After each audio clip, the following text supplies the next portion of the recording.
Hello, and welcome to the latest instalment in our Lunch and Learn webinars. Today's topic is on coaching and mentoring. My name is Sarah Fry, and I'm the Head of Membership and Marketing here at the Institute of Quarrying. These Lunch and Learn webinars are designed to give a short overview on a range of topics aligned to the skills wheel. Today's presentation is part of the personal effectiveness segment under the theme of leadership. The webinar itself is recorded and will be made available to all registrants, so look out for that follow-up email with the links to the recording. During the presentation, if you have any questions, please just type them into the questions box on your screen, and if there's time, we'll answer them at the end of the presentation. If we don't have time, all questions submitted will be answered and distributed to all attendees after the webinar. At the end of today's session, you'll receive a short feedback form. Please do take the time to complete this, as it will help us to develop these webinars for the future. Just before I introduce today's speaker, we'd like to draw your attention to the upcoming branch events taking place around the country. For more information, contact your local branch or visit the IQ website at quarrying.org. These events, like today's webinar, provide really valuable CPD opportunities for all members. So on to today's webinar topic, creating the right environment for coaching and mentoring. That's super. Thanks very much, Sarah. So today's webinar is on creating the right environment for coaching and mentoring. Now, obviously, time-wise, we don't have an awful lot of time, so we're going to go through all of the salient areas and can't expand too greatly, but we can look at it certainly in a generic sense. So what are we actually going to look at today? So we're going to look at what coaching actually is, what mentoring actually is, and the differences between them. Why is coaching and mentoring important? How can coaching and mentoring benefit our industry? A view from outside the industry, just to give a different perspective on coaching and mentoring. Mentoring in the workplace, and that's really an example. Creating a coaching culture, and also creating a coaching culture vision. And then looking at overcoming some of the barriers that we may well come up against when we're looking at coaching and mentoring within our industry. And then lastly, where does the IQ fit and how can we help? So what is coaching? The focus of coaching is to the individual being coached or the coachee. The coach need not have any knowledge or expertise in any areas of their coachee's work. The coach should be skilled and trained in methods and processes that enable their coachees to develop. And it's important to note that a coach must be non-judgmental, a listener and a reflector of any issues that actually arise. They don't put forward their own ideas and suggestions, but discover and explore hidden areas within the individual and build on their ability for development in the future. Now, there are external coaches who may be asked to come into a company to improve individual or perhaps business performance. They'll probably be highly skilled in supporting behavioral change and understanding business processes. There may also be internal coaches who support their own staff or staff from other parts of the organisation. They may be experienced in coaching and mentoring and may or may not have formal qualifications. They most probably understand the failures and challenges of the organisation. So we've talked about coaching. Now we're going to talk about mentoring. So what is mentoring? So a mentor acts as a guide who assists an individual to learn quicker than if they were on their own. They will use a range of skills and techniques to allow an individual to obtain a clearer picture of the organisation they work in and, very importantly, their own role. They will give advice and direction and are generally experienced in their mentee's work. So it's a more formal definition here. So mentoring is best described as a reciprocal and collaborative learning relationship between two or more individuals who share mutual responsibility and accountability for helping a mentee work toward achievement of clear and mutually defined goals. A few points to consider. A mentor is typically a person outside of the reporting line of the mentee. They can be from the same organisation, but mentoring in the reporting line can introduce too many conflicts of interest and can divide teams. A mentor helps the mentee improve the quality of thinking so they can increase their knowledge. It can be mutually beneficial, with mentors gaining fresh perspectives, achieving personal satisfaction, and also, very importantly, creating a legacy. The mentor helps the mentee to identify their key goals. Mentoring can be applied to a wide range of settings, but in this case, we're looking at an organizational setting. There are formal, informal, or a mix of both. Formal, as the name suggests, is more structured with defined objectives, whilst informal is less defined. So, there is a difference between coaching and mentoring. They are different and must be separated, but an individual can, of course, do both as long as it's within defined parameters.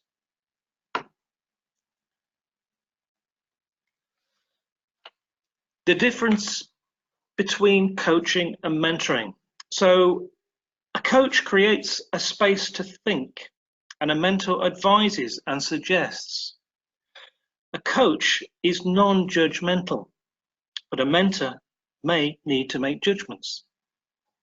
A coach gives ownership, and a mentor helps to develop. A coach need not be an expert in the field. A mentor is usually more experienced in this area. A coach stands back, and a mentor stands close. A coach gives responsibility back. A mentor can feel responsible. A coach challenges beliefs, thoughts, and behaviours, and a mentor shares knowledge and experience. A coach asks, "What decision?" A mentor guides to a decision. A coach draws out examples and ideas, and a mentor gives examples and ideas. A coach works within a set time frame, and a mentor may work over a long period of time. A coach focuses on specific developmental areas, and a mentor takes a broader view. So there's some very, very good comparisons between coaching and mentoring here, and really how they differ. So if we look at coaching in a little bit more detail, why is it so important? Well, coaching is recognised as being important to most organisations, and it recognises and encourages every individual's growth and potential. Coaching supplies a challenge and supports people to explore their undiscovered potential, discover their strengths, and also learn from mistakes. Now, coaching skills can be used to introduce appraisals or performance management, action learning, and also group discussions.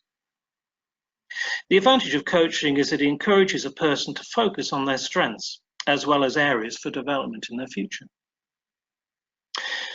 Coaching plays a critical role in boosting productivity as people move between roles or embrace portfolio careers, both a growing trend in the workplace.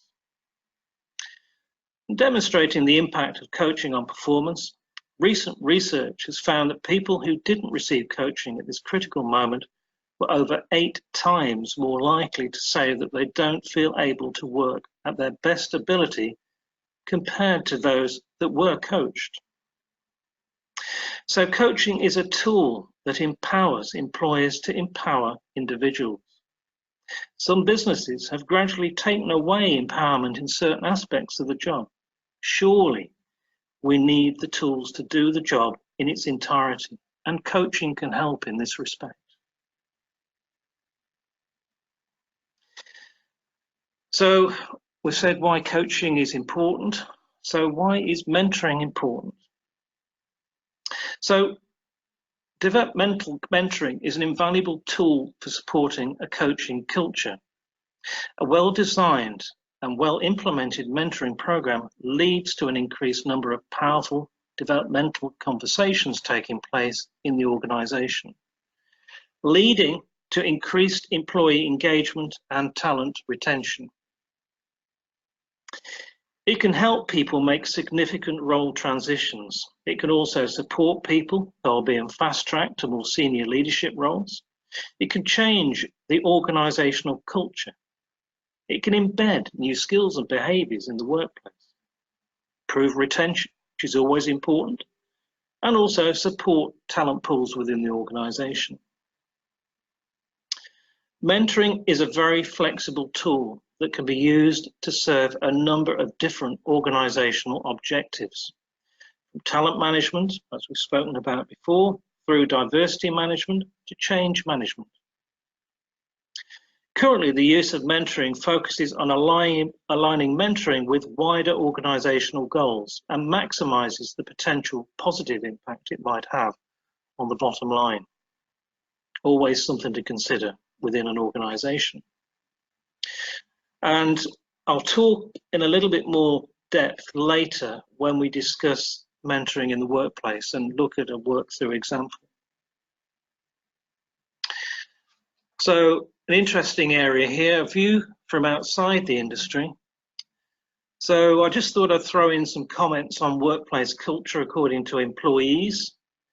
So we've touched on the coaching culture, and I'll expand on that shortly. And this directly impacts on the workplace, and also some of the key phrases are mirrored between the two, which I touched on as we talked about the subject of coaching and mentoring earlier. So some comments from the best UK companies for great workplace culture. So we allow employees the autonomy to see projects right through to fruition without hand-holding or micromanagement. That was from a dating app company. CEO leads by giving employees as much autonomy as possible. That was from a video and photography platform business. The company has worked to create a culture where all staff feel empowered to make decisions, solve problems, and take risks. That's not health and safety risks. That was from a housing company. Probably I've left the best one till last. And I think this particular paragraph actually, to me, sums everything up, really. I never cease to be amazed at the power of the coaching process to draw out the skills or talent that was previously hidden within an individual, and which invariably finds a way to solve a problem previously thought unsolvable. That was from somebody called John Russell, who's the MD of Harley-Davidson Europe Limited. So, do any of the comments above chime with companies you work for? I wonder. So, I mentioned earlier that we were going to talk about some sort of example within the workplace. So we're talking about mentoring here, and I'll just talk it through. So you've got the headlines there in front of you, starting from the top and working our way down. So clearly you need to establish the need, and you need to have a clear idea of the development needs of employees within the organisation. Again, something that we don't always do. Clearly, you need to define the aim, and you have to have a clear outline of the purpose or intention of the mentor program. You need to look for intended outcomes. You need to consider the target group of both mentors and mentees, and this could be developmental monitoring. It could be geared at supporting mentees to enhance their skills, knowledge, and confidence. Some examples worth considering are, you need to have some sort of buy-in of stakeholders. You need to be managing the right number of mentors to mentees. Perhaps need to be looking at the geographical pool that you're dealing with, and where possible, link the aim of the mentoring scheme to the strategic business objectives. Again, moving down looking at consultation, and it's always a good idea to consult with staff to test out the proposal and get a level of interest before committing a lot of resource to it, and make the process as inclusive as possible with good communication. Employees who are offered the opportunity to contribute to the structure and the style of the professional development initiatives are more likely to take it up. That's fairly straightforward, I think. You need to decide on the approach. So assuming the response to the consultation was positive, now time to use feedback to finalise your programme, the approach and its structure. Then look at evaluating the impact of the mentoring relationship on participants' personal development, which is obviously a key priority. You need to have that secure buy-in, and then hopefully a number of individuals are eager to start, and following the initial consultation interest, this interest should build. It's important to think about the remaining stakeholders who will hopefully help sell the programme to others. And then you've got time to launch. Again, when it's launch time, the programme needs to be promoted as a professional development opportunity, and key information about the programme, looking at benefits, expectations, and additional support should be made available as well. Matchmaking, of course, when it comes to mentoring chemistry, you've got to have that rapport between the mentor and the mentee. That's a crucial ingredient for any success. So looking at identifying individuals who share similar interests or whose experience and skill set complement the objectives of one another is a key part of this whole process. And then right at the end, clearly you need to monitor and evaluate. So you need to have clear avenues of support for mentors and mentees. So that's just a basic view on mentoring in the workplace and the sort of things that people need to consider when they're looking at setting up such a scheme. All fairly straightforward, I think. So we're now going to be looking at creating a coaching culture, and there's a statement there which I'll let you read through.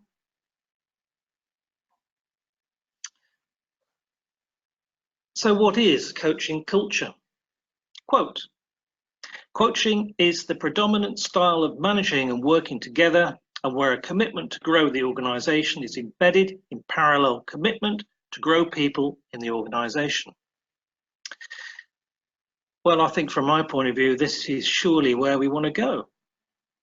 So how can we create a coaching culture? Well, we need a model. It doesn't just happen, it grows and it develops.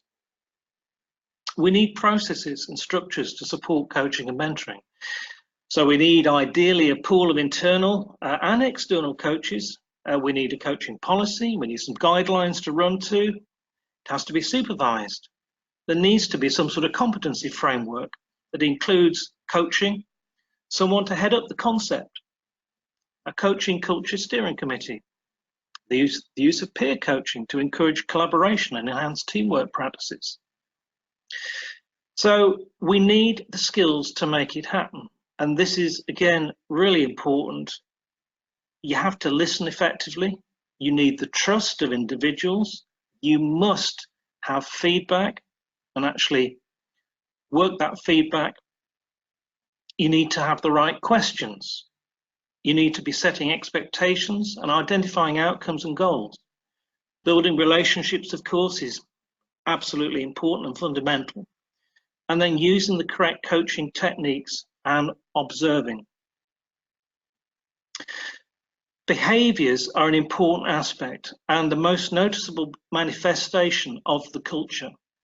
A few examples of the behaviours associated with such a culture, that is, engaging in dialogue when people face difficulties and challenged to help people think through choices and options, getting involved in the process of inquiry to identify best possible solutions, supporting but also challenging team members with the aim of making them grow and develop, actively listening to each other to support the understanding and insight, inquiring about counterparts' concerns and needs, admitting mistakes and learning from them, asking for help where deficiencies are identified, and expressing opinions with openness and honesty. And above all, taking the time to reflect. It's a very, very important point when we talk about coaching. We do some or most of the above, but the approach must be structured and disciplined. So again, another quote there from the International Coach Federation and Human Capital Institute, based in the United States. A strong coaching culture equals strong change management capabilities. So again, just read through that quote.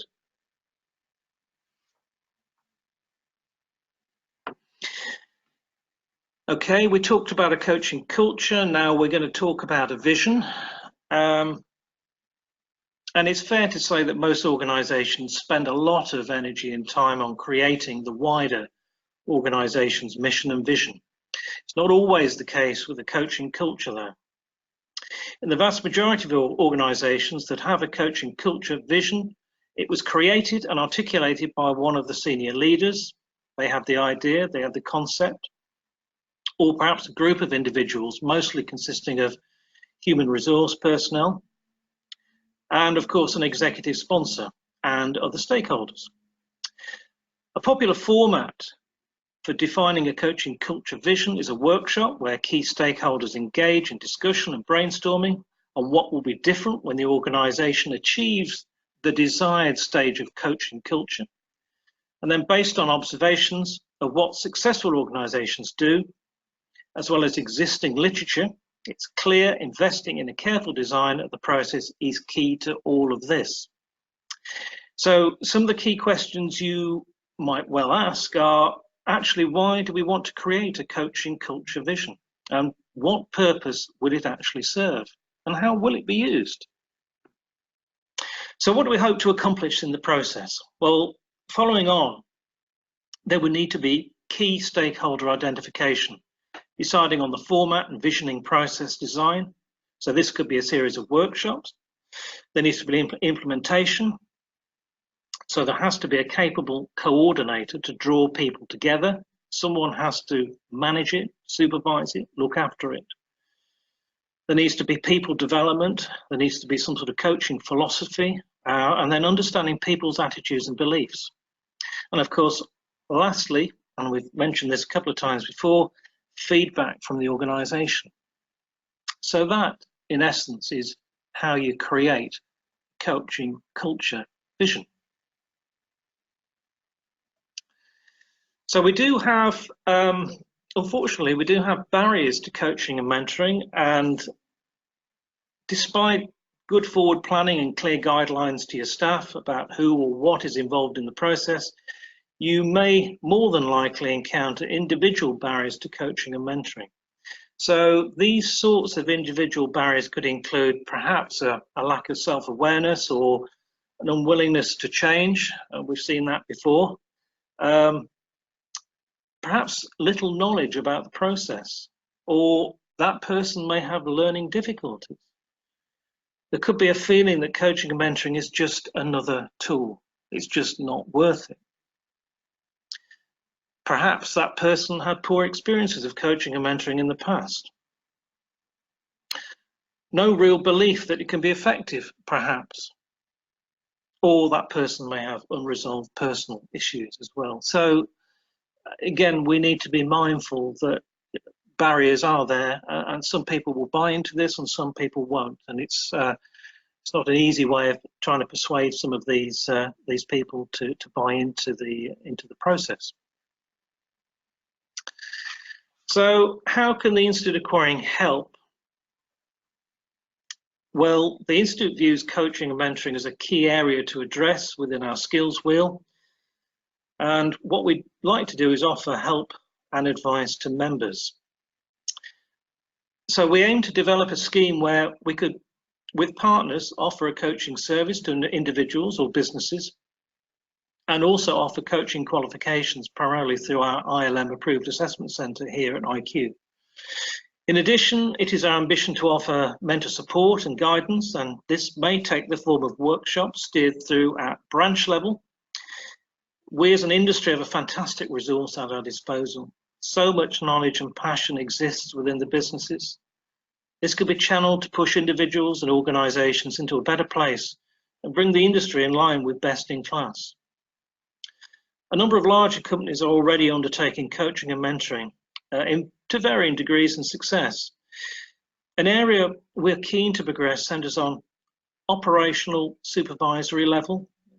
We look at sort of a level 3 junior manager, supervisor, key area, and one that's been neglected in the past. Let us know your thoughts on this. I mean, for SMEs, this could be an exciting area to develop, but like everything else in life, that's organisations and individuals, we all must want to do it. If we don't want to do it, there's no point doing it. Feedback from you would be welcome. Do you think the concept would be supported? The IQ aims to have a route plan with options available soon.